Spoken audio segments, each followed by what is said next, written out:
జ్ఞానేన రాంశమథ కర్కశ తర్కతంత్రే సింహాంశమేకమపి తద్వివిధం సమర్చ్య తేన స్వయం తదభవద్ గురురాజయోగాత్ శ్రీమండలీక గురుమండనమాశ్రితోహం. ఉపనిషద్వాంగ్మయంలో బృహదారణ్యకం చాలా విశాలమైనటువంటి గ్రంథం. బృహదారణ్యకం అని దానికి పేరు.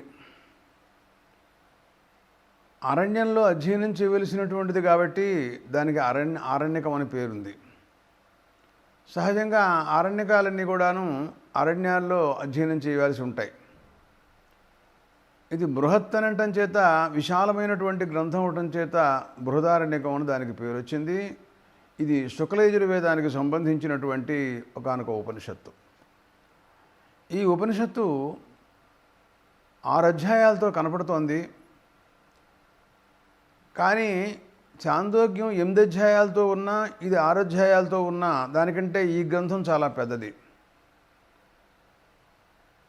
ఈ ఉపనిషత్తు శుక్లయజుర్వేదానికి సంబంధించడంతో శుక్లయజుర్వేదానికి సంబంధించిన కండవ శాఖ, మాధ్యందిన శాఖ అనే 2 శాఖల్లో కండవ శాఖ సంబంధించినటువంటి ఉపనిషత్తుకి మాత్రం శంకర భగవత్పాదులు వారు భాష్యం రాశారు.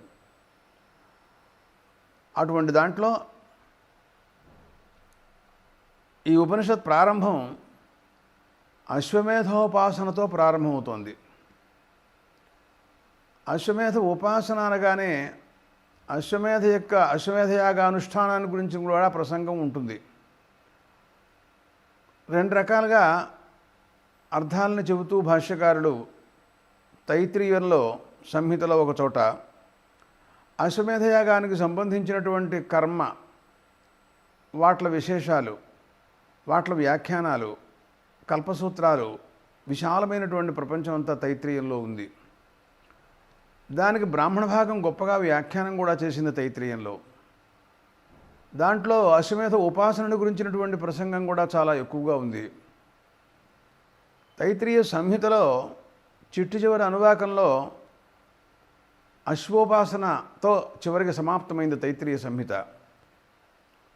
శుక్లయజుర్వేద ప్రారంభంలో అశ్వోపాసనతో శుక్లయజుర్వేదం ప్రారంభమైంది. ఇట్లా కనపడుతోంది.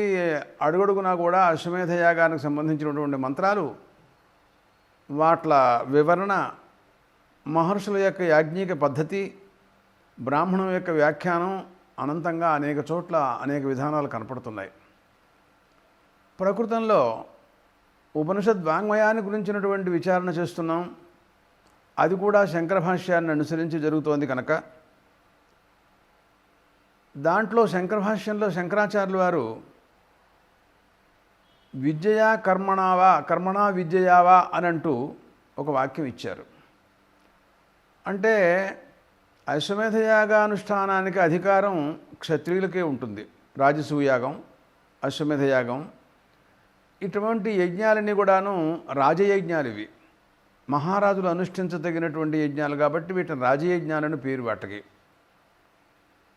తైత్రీయంలో ఒకానొక అనువాకంలో 5వ కాండ 3వ ప్రశ్న చిట్టి చివరి అనువాకంలో మాట్లాడుతూ సర్వస్య వా ఏషా ప్రాయశ్చిత్తి సర్వస్య భేషజం సర్వం వా ఏతేన పాప్మానం దేవా అతరన్ అపి వా ఏతేన బ్రహ్మహత్యామతరం సర్వం పాప్మానం తరతి తరతి బ్రహ్మహత్యాం యోశ్వమేధేన యజతే యౌచేనమేవం వేద అని ఉందండి. భాష్యకారుడు వ్రాస్తూ విద్యారణ్య స్వామి మాట్లాడుతూ అక్కడ అంటారు, ఈ అశ్వమేధయాగ కర్తృవనుష్ఠానం ఉందే, అనుష్ఠానం కానీ ఉపాసన కానీ రెండింటికి స్వతంత్ర ప్రతిపత్తి. అనుష్ఠానం చేయటానికి అధికారం కలవాళ్ళు అనుష్ఠానం చేస్తారు. అనుష్ఠానం చేయటానికి అధికారం లేనటువంటి వాళ్ళు ఉపాసనా బలం వలన అశ్వమేధయాగ అనుష్ఠానానికి ఏ ఫలం వస్తుందో ఆ ఫలాన్ని వాళ్ళు పొందుతారు అనే విధానంలో వారు రాస్తున్నారు. ఎన్ని చోట్ల చూసినా అలాగే కనపడుతోంది. అది విద్యారణ్య భాష్యంలోనూ అలాగే ఉంది, శంకరాచార్య భాష్యం కూడా అట్లాగే ఉంది. సర్వస్య వా ఏషా ప్రాయశ్చిత్తి అన్న ఒక మాట అన్నాడండి ఆయన. పాపాలు మానవులు కొన్ని అనుకోకుండా బుద్ధిపూర్వకంగా ఏదో రకరకాలుగా పాపాలు చేసేటటువంటి పరిస్థితి కనపడుతోంది కదా. ఈ పాపాలు మనం పోగొట్టుకోవడం కోసమని తర్వాత ప్రాయశ్చిత్తం ఏమిటి అని ఒక ఆలోచన. అందుకోసమనే ప్రాయశ్చిత్తకాండని ధర్మశాస్త్రంలో ఒకటి బయలుదేరింది. మనం చేసినటువంటి పాపాలకి ఎటువంటి ప్రాయశ్చిత్తం చేసుకుంటే ఈ పాపాలు పోతాయి అనేటటువంటి ఆలోచన. ప్రత్యేకంగా ఒక్కొక్క పాపానికి ఒక్కొక్క రకమైనటువంటి ప్రాయశ్చిత్తం, లేక సర్వసాధారణంగా ఒక ప్రాయశ్చిత్తం అంటూ ఇలాగా విధానాలు భిన్నంగా ఉన్నాయి. సరే, అవన్నీ అలా ఉంచండి. ఏవో పాపాలు రకరకాలుగా ఉన్నప్పటికీ కూడా అన్నింటికంటే ఉగ్రమైనటువంటి పాపాలు ఏమిటి అని విచారణ చేస్తే గోహత్య, బ్రహ్మహత్య ఇలాంటివి చాలా ఉగ్రమైనటువంటి పాపాలని, అన్నింటికంటే ఉగ్రమైనటువంటిది బ్రహ్మహత్య, గోహత్య అనేటటువంటిదేమో ఉపపాతకం అని రెండు రకాలుగా విద్యారణ్య భాష్యంలో కనపడుతోంది మనకి. ఇక్కడ వారు ఆ శృతి అంటుంది, సర్వస్య వా ఏషా ప్రాయశ్చిత్తి సర్వస్య భేషజం. ఏ పాపమైనా సరే దేనికైనా ఈ కర్మానుష్ఠానం ప్రాయశ్చిత్తం అన్నారు. అశ్వమేధయాగం చేసిన వాడికి ఇంకా పాపాలు ఉంటాయా? మనకు రామాయణం తెలుసు. దశరథ మహారాజు గారికి చాలా సంవత్సరాల దాకా సంతానం కలక్కపోవటం, తరువాత వశిష్ఠాది మహర్షుల యొక్క ఆదేశం మేరకు ఆయన అశ్వమేధ యాగాన్ని చేయటం, తర్వాత ప్రాయశ్చిత్తం చేసుకున్న తర్వాత పుత్రకామేష్టి చేస్తే తర్వాత శ్రీరామచంద్ర ప్రభువు వారు శ్రీ మహావిష్ణువు యొక్క అవతారం జరిగినట్టుగా మనం రామాయణంలో వింటూ ఉంటాం. అందువలన ఇది సమస్తమైనటువంటి పాపాలకి ఇది ప్రాయశ్చిత్తం. లోకంలో ఒక మాట ఉంది, పుణ్యాలలో అశ్వమేధం కంటే గొప్ప పుణ్యం లేదు, పాపాలలో బ్రహ్మహత్య కంటే ఉత్తమ పాపం లేదు అని ఒక మాట. సహజం, అది శాస్త్రీయమైన మాటే. అందుకోసమని ఇక ఉపపాతకములైనటువంటి గోహత్యలు కానీ, మహాపాతకములైనటువంటి బ్రహ్మహత్యలు కానీ, ఇలాంటివి వాటన్నింటికి కూడాను ఒకనొక ప్రాయశ్చిత్తం. సర్వస్య వా ఏషా ప్రాయశ్చిత్తి. ఈ అశ్వమేధానుష్ఠానమే ప్రాయశ్చిత్తం. ఇది సర్వస్య భేషజం అన్నాడండి. భేషజం అంటే మందు అని అర్థం వస్తుంది. మందు అంటే ఒక మాట ఉంది, మనం ఔషధాన్ని సేవిస్తూ ఉంటుంటాం. అంటే రోగం వస్తే డాక్టర్ గారు మందు ఇస్తే ఆ మందు తింటూ ఉంటాం. అసలు దీనివల్ల ఏం జరుగుతుంది అని మనం ఆలోచించినట్లయితే తాత్కాలికంగా ఆ రోగం శాంతిస్తుంది. తచ్శాంతిరౌషధైర్దానైర్ జపహోమ సురార్చనై అని ఒక వాక్యం ఉంది. చేసినటువంటి పాపం పూర్వజన్మ కృతం పాపం వ్యాధి రూపేణ బాధతే తచ్శాంతిరౌషధైర్దానైర్ జపహోమ సురార్చనై ఒక వాక్యం ఉంది. జన్మాంతరంలో చేసినటువంటి పాపాలు అవి ఈ జన్మలో మనకి వ్యాధి రూపంగా బయటపడతాయని, దానికి శాంతి అన్నారు, నివారణ అనలేదు. దేనివలన? శాంతి ఔషధైర్దానై, మందు పుచ్చుకోవటం, దానములు ఇవ్వటం, జపములు, హోమములు, దేవతార్చన, అభిషేకాదులు ఇలాంటివన్నీ. వీటి వలన ఆ రోగాలు శాంతిస్తాయి. కానీ ఈ రోగానికి మూలమైనటువంటి పాపం మాత్రం వాటి వల్ల పోదు. మనం మూలాన్ని పోగొట్టుకుంటే కానీ మనం మళ్ళీ ఈ రోగాలు రాకుండా మనం చూసుకోలేము. డాక్టర్ గారి దగ్గరికి వెడితే మందు ఇచ్చిన తర్వాత మళ్ళీ 15 రోజులు అయిన తర్వాత నా దగ్గర అని అంటాడు ఆయన. మళ్ళీ వెళ్ళిన తర్వాత తగ్గిందే అంటాడు, పోయిందే అని అండు. అంటే తగ్గుతుంది అంతే, అది మళ్ళీ తర్వాత ఎప్పుడైనా వచ్చే అవకాశం ఉంటుంది. అందువలన లోపల ప్రాయశ్చిత్తం కోసమని, పాప పరిహారం కోసమని ప్రాయశ్చిత్తాలు చేసుకోవడం అనేది అనేక గ్రంథాలు ఉన్నాయి. దానికోసం ధర్మశాస్త్రాల్లో వాటిల్లో అనేక చోట్ల. సరే, అవన్నీ ఒక ఎత్తు. ఇకపోతే సర్వానికి ప్రాయశ్చిత్తం, సర్వపాపాలకి ప్రాయశ్చిత్తం ఇది మందు లాంటిది ఈ అశ్వమేధ యాగం అని వారు అన్నారు. సర్వస్య వా ఏషా ప్రాయశ్చిత్తి సర్వస్య భేషజం సర్వం వా ఏతేన పాప్మానం దేవా అతరన్. ప్రాచీన కాలంలో దేవతలు కూడా ఈ అశ్వమేధ యాగానుష్ఠానాన్ని చేసి సమస్త పాపాలని పోగొట్టుకున్నారట. అపివా ఏతేన బ్రహ్మహత్యామతరన్ అని సమస్త పాపాలు పోగొట్టుకున్నారు అని శృతి అంటూ మళ్ళీ అంటుంది. ఇదిగో ఏమోయ్, ఇంకా ఎందుకు వచ్చిన మాటలు, 10 మాటలు ఎందుకు వచ్చింది? బ్రహ్మహత్యను కూడా పోగొట్టుకున్నారనుకోవయ్యా. అంది ప్రత్యేకంగా అనమాట. సర్వం పాప్మానం తరతి, సమస్త పాపాలని ఈ అశ్వమేధ యాగానుష్ఠానం ద్వారా బయటపడతాడు. తరతి బ్రహ్మహత్యాం యోశ్వమేధేన యజతే యౌచీనమేవం వేద, బ్రహ్మహత్యను కూడా దాటుతాడయ్యా అని అంటూ యౌచీనమేవం వేద అని ఒక మాట ఉంది. ఈ రకంగా ఈ ఉపాసనా విధానాన్ని తెలుసుకున్నవాడు కూడా ఈ సమస్త పాపాల నుండి వాడు కూడా బయటపడతాడు అనే విషయం దాంట్లో వారు తెలియజేశారు.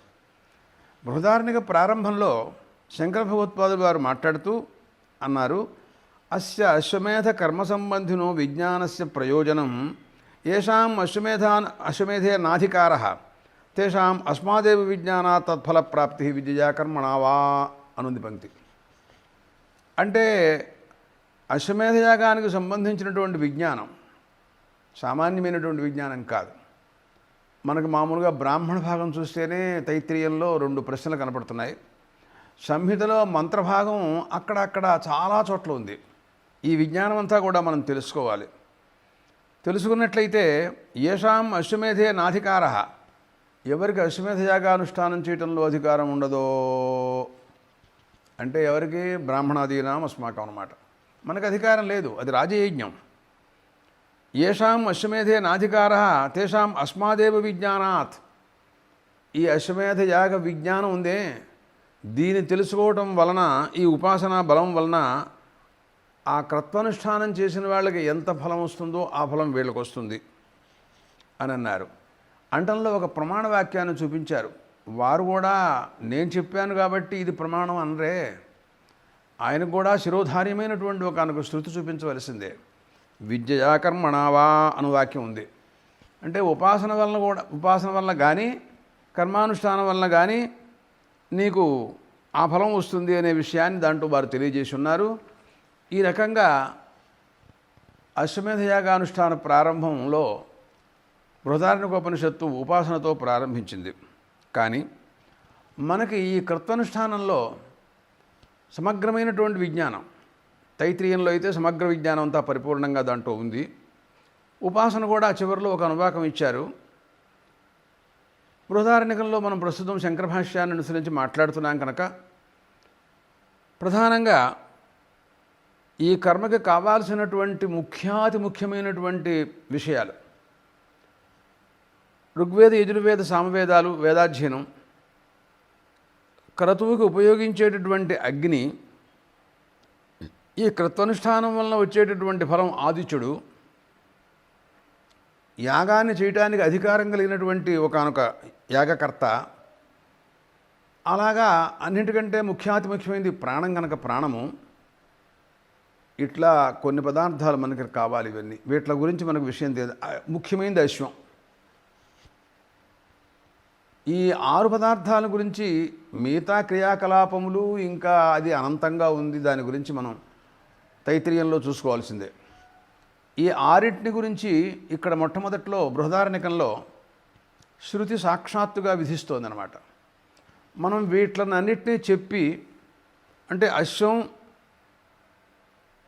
అలాగా యాగం చేసేవాడు, అలాగా యాగానికి ప్రధానమైనటువంటి దేవత అగ్నిదేవత, యాగానుష్ఠానానికి ఫలమైనటువంటి సూర్యభగవానుడు, ప్రాణం నిలవటానికి అసలు మనుషులందరికీ నిలవటానికి వాయువు,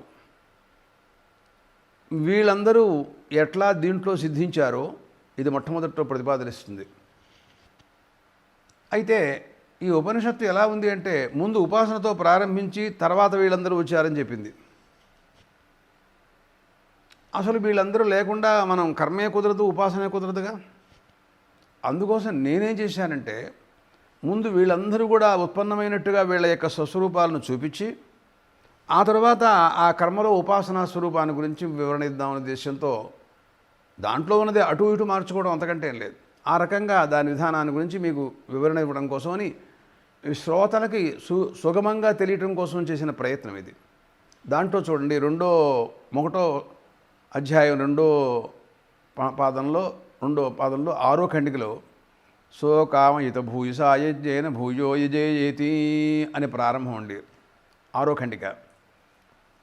ప్రజాపతి గారు ఆయన సంకల్పించారట. ఆయన ఏమంటున్నాడంటే, భూయసాయజ్ఞేన, చాలా గొప్ప యజ్ఞం అండి, ఇది చేద్దామని నాకు అనిపిస్తోంది, మళ్ళీ చేద్దాం అనుకుంటున్నాను అని ఆ పైన శృతి వాక్యానికి అర్థం అలా కనపడుతుంది. ఏమండి, ఇది భూయసాయజ్ఞేన అంటాడు అంటే చాలా గొప్ప ధనం ఖర్చు పెట్టి చేసేటటువంటి యజ్ఞం కాబట్టి ఇది భూయసాయజ్ఞేన అన్నారు. ఎందుకంటే అది రాజులు అనుష్ఠించవలసిందే కానీ సామాన్యులకు ఎవరికి అందేది కాదు. మనకి వింటం రామాయణంలో అశ్వమేధ యాగం చేసిన మహానుభావుడు దశరథ మహారాజు గారిని, అట్లా శ్రీరామచంద్ర ప్రభు కూడా చేసినట్టుగాను రామాయణంలో మనకి తార్కాణాలు మనం వింటూ ఉంటాం రామాయణంలో. అటువంటి మహానుభావులు చాలామంది అశ్వమేధ యాగాలు చేసినటువంటి వాళ్ళు ఉన్నారు. ఎంత ద్రవ్యం ఖర్చు అవుతుంది అంటే మనం చెప్పలేం అసలు. అదంతా వాళ్ళు భరించవలసిందే, మహారాజాధిరాజులు చక్రవర్తులు కాబట్టి. తరువాత భూయోయజేయ అని ఒక మాట అన్నాడు. అంటే మళ్ళీ తిరిగి చేద్దాం అనుకుంటున్నాను అన్నాడు ప్రజాపతి గారు. అదేమిటండి, ఇప్పుడు ఈ ప్రజాపతి ఎవరంటే హిరణ్య గర్భుడు అని దానికి అర్థం, వ్యాఖ్యాతం శంకర భాష్య ప్రకారంగా. హిరణ్య గర్భుడు అంటే సృష్ట్యాదిలో ఉత్పన్నమైనటువంటి ప్రథమ జీవుడు. హిరణ్య గర్భస్సమవర్తతాగ్రే భూతస్థ జాతఃపదరేక ఆసీత్ అంటుంది తైత్రీయం. మొట్టమొదట్లో పుట్టినటువంటి ఆద్యపురుషుడు. ఆయన చేస్తూ మళ్ళీ చేద్దాం అనుకుంటున్నాను అని ఎందుకన్నాడా అని ఒకనొక అనుమానం నాకు. అంటే ముందు ఒకసారి చేసి తర్వాత మళ్ళీ చేస్తుంటే నేను రెండోసారి ప్రారంభించానండి, మళ్ళీ చేద్దాం అనుకుంటున్నానండి అని కొంతమంది అంటారు. లోకంలో అదే కదా. అసలు మొదట్లోనే చేయలేదు, అసలు ఆయన కర్మ యందు అధికారమే లేదు, ఆయన దేవతాత్మ కదా, అది హిరణ్య గర్భుడు కదా, ఆదిపురుషుడు కదా ఆయన. అటువంటి పరిస్థితుల్లో ఈయన ఎందుకని ఇట్లా అనుకున్నారబ్బా అని నాకు అనుమానం. భాష్యకారుడు చెప్పిన మాట ఏమిటంటే, జన్మాంతరంలో వీరు ఒకానొక ఉత్తమ క్షత్రియుడు. క్షత్రియుడికి కర్మాధికారం ఉంటుంది, అశ్వమేధయాగాధికారం ఉంటుంది కనుక అశ్వమేధయాగం చేసి దాని ఫలంగా ఈ రోజున ఆయన హిరణ్య గర్భుడుగా ఆవిర్భవించాడనమాట. అదే బ్రహ్మలోకం, అది ఆదిత్య మండలం ద్వారా అక్కడికి ఎడతాడనమాట. ఆయన ఆ కర్మఫలం ఆ అశ్వమేధయాగ ఫలంగా ఈ హిరణ్య గర్భుడు మొట్టమొదట ఆవిర్భవించాడు. ఆశ్చర్యమైన విషయం మనం గుర్తుంచుకోవాల్సిన విషయం ఏంటంటే, ఈయన ఇదివరకు నేను ఓసారి చేశాను క్షత్రియ జన్మలో, అందువలన ఆ సంస్కారం నాలో బాగా దృఢంగా ఉంది, నన్ను మళ్ళీ ఇప్పుడు ప్రేరేపిస్తోంది, అందుకోసం మళ్ళీ చేయదలుచుకున్నాను అనే అభిప్రాయాన్ని సూచిస్తూ భూయ అని శృతి ప్రయోగించిందని భాష్యం. అంటే చూడండి, దీన్ని బట్టి ఏమర్థమవుతోంది అంటే, అశ్వమేధయాగానికి ప్రధానమైనటువంటిది దేవత అగ్నిదేవత, ఈ కర్మకి ఫలభూతమైనటువంటిది ఆదిత్యుడు, తద్వారా హిరణ్యగర్భ లోకప్రాప్తి. ఈయన జన్మాంతరంలో చేసినటువంటి కర్మఫలం ఈ రోజున హిరణ్యగర్భుడుగా ఆవిర్భవించిన ఆ కర్మ చేసినటువంటి వాసనావాసిత అంతఃకరణొట్టు ఆయన, ఆ వాసన ఆయనకి పోలేదు. మళ్ళీ తిరిగి ఇప్పుడు నేను కర్మ చేద్దాం అనుకుంటున్నాను, అశ్వమేధ యాగం చేద్దాం అనుకుంటున్నాను అని ఇప్పుడు అనుకున్నట్టు మళ్ళీ. అంటే ఏం తెలుస్తుంది, కర్మలు చేసిన ఆ కర్మానుష్ఠానం వలన ఒకానొక సంస్కారం ఏర్పడిపోయి వాడు మళ్ళీ దాంట్లోనే ప్రవర్తిస్తూ ఉంటాడు. మనకి సర్వాత్మన ఆ కర్మ వాసనలు, కర్మ జడలు, వాట్లని నిర్మూలన చేయాలి అంటే జ్ఞాన మార్గం తప్ప మార్గాంతరం లేదు అనే విషయం దీనివల్ల మనకి స్పష్టమవుతోందా లేదా? ఆయనంతటి వాడు మళ్ళీ తిరిగి ఇప్పుడు నేను చేద్దామనుకుంటున్నాను అని అన్నాడు. ఒక శాస్త్రం కూడా ఉంది, యఃకర్త సభోక్త, ఎవడు చేసుకుంటాడో వాడు అనుభవిస్తాడు, అంతే కదా లోకరీతి. వండుకున్నాడు భోజనం చేస్తాడు, వండుకోని వాడు భోజనం చేయడు. కర్మ చేశాడు ఫలం అనుభవిస్తాడు, పాపం చేశాడు దుఃఖం అనుభవిస్తాడు, పుణ్యం చేశాడు సుఖం అనుభవిస్తాడు. యఃకర్త సభోక్త. ఇప్పుడు ప్రస్తుతం భోక్తలో ఉన్నాడు ఈయన. ఎందుకని హిరణ్యగర్భుడు రూపంలో ఉన్నాడు కదా. అంటే ఆయనకి వెంటనే జన్మాంతర సంస్కార వాసనంతా కూడా లాగింది మరొక్కసారి. ఇప్పుడు లాగి మళ్ళీ ఒకసారి యజ్ఞం చేద్దాం. హిరణ్యగర్భుడు కూడా అంటే ఫలభూతమైన బ్రహ్మలోకంలో ఉన్నాడు ప్రస్తుతం. అలాంటి వాడు కూడా అశ్వమేధయాగం చేద్దాం అనుకుంటున్నాడు. అంటే ఇప్పుడు ఎవరు చేశాడో పూర్వం వాడే భోక్తగా ఉన్నాడు కాబట్టి, ఇద్దరు ఒకటే కాబట్టి అప్పుడు చేశాను కనుక మళ్ళీ ఇప్పుడు చేశాను అని చెప్పడానికి కుదురుతుంది అని ఈ వివరణ అంతా అక్కడ కనపడుతోంది. తర్వాత ఏం చేసేటంటే సోశ్రామ్యతు శతపోతప్యత అంది శృతి. ఆయన దీనికోసమని చాలా గొప్పగా ఆలోచించాట. జన్మాంతరంలో నేను చాలా శ్రమపడి చేశాను, ఇప్పుడు కూడా అంత శ్రమ పడవలసి ఉంటుంది నాకు. ఇప్పుడు కాస్తా కూస్తా కాదు, సంవత్సర కాలం దీనికి దీక్ష అండి. ముందు ముందు తైత్రీయంలో ఉంటుంది, అది కూడా మనం ప్రసంగవశాత్ చెబుతాం. ఆ సంవత్సర కాలం ఆయనకి రాజరికం ఉండదు, దీక్షలో కూర్చుంటాడు. నవనీత దీక్ష పూసి దీక్షావస్థాల్లో కూర్చుని సంవత్సర కాలం ఇష్టులు చేస్తూ, దాంట్లో ఏ రోజున ఏమి ఇష్టం చేసి సావిత్రమష్టాకపాలం ప్రాతర నిర్వపతి అవన్నీ చెబుతుంది శృతి, తైత్రీయ శృతి. ఆ రకమైనటువంటి విధానం అంతా అలా చేస్తూ కూర్చుంటాడు. ఇలా ఉంటే రాజలక్ష్మి ఆయన్ని వరించదు తెలుసా. లక్ష్మికి తగినటువంటి స్థితిలో వాడు ఉండాలి.